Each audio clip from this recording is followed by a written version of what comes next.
సంపూర్ణ రామాయణం సులభ శైలిలో.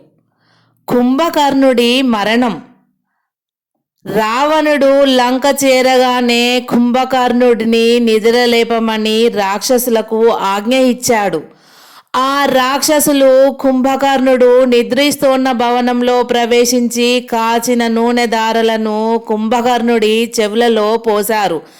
పదునైన గిట్టలు గల గుర్రాలతో తొక్కించారు.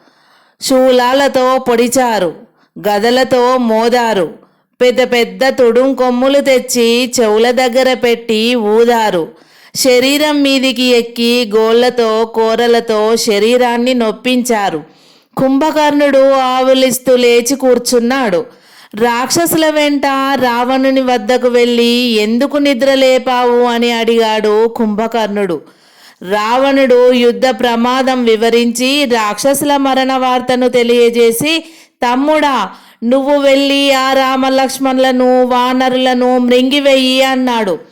కుంభకర్ణుడు రావణునికి ఎన్నో నీతులు ఉపదేశించి అతడు విననందున యుద్ధభూమికి బయలుదేరాడు. కోట దాటి కుంభకర్ణుడు యుద్ధ రంగంలోకి ప్రవేశించగానే ఆ పర్వత శరీరుణ్ణి చూసి వానరులు పరిగెత్తసాగారు. హనుమంతుడు కుంభకర్ణుడితో పోరి మూర్ఛిల్ల. జాంబవంతుడు, అంగదుడు మొదలైన వీరులు కూడా ఆ రాక్షసుని ముందు నిలవలేకపోయారు. సుగ్రీవుడు ధైర్య సాహసాలతో కుంభకర్ణుణ్ణి ఎదుర్కొని కొంచెం సేపు పోరాడాడు. చివరకు కుంభకర్ణుని చేత మూర్ఛపోగా కుంభకర్ణుడు అతన్ని ఎత్తుకొని లంకలోకి వెళ్ళబోయాడు. అంతలోనే మూర్ఛ తేరుకొని సుగ్రీవుడు కుంభకర్ణుని యొక్క చెవులు ముక్కు కొరికి వాని బాహుపంజరం నుండి తప్పించుకొని రామలక్ష్మణుల వద్దకు పారిపోయాడు. కుంభకర్ణుడు మృత్యుగుహల నోరు తెరుచుకొని తిరిగి వానరసేనలపై పడ్డాడు. అదే సమయంలో లక్ష్మణుడు రామునితో, అన్నయ్య, నువ్వు ఉపేక్షిస్తే ఈ రాక్షసుడు మన వానరసేనంతటినీ మృంగివేస్తాడు అన్నాడు. రాముడు కుంభకర్ణుడిపై దివ్యాస్త్రాలు ప్రయోగించి అతని చేతులు కాళ్ళు నరికివేశాడు. ఆ తరువాత శిరస్సు కూడా ఖండించి వేశాడు. హతశేషుల వల్ల ఆ వృత్తాంతం విని రావణుడు శోకిస్తూ అతికాయుణ్ణి యుద్ధానికి పంపాడు. ఆ అతికాయుడు భీకర పరాక్రమంతో విక్రమించగా లక్ష్మణుడు తీవ్ర శరాఘాతాలతో ఆ రాక్షసుణ్ణి సంహరించాడు. అప్పటికీ ఇంద్రజిత్తు మళ్ళీ తేరుకొని లక్ష్మణుని మీదికి వచ్చాడు.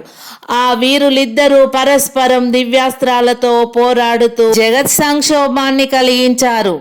ఇంద్రజిత్తు అదృశ్య రూపుడై శిలావర్షంతో వానరసేనను సమయింపసాగాడు.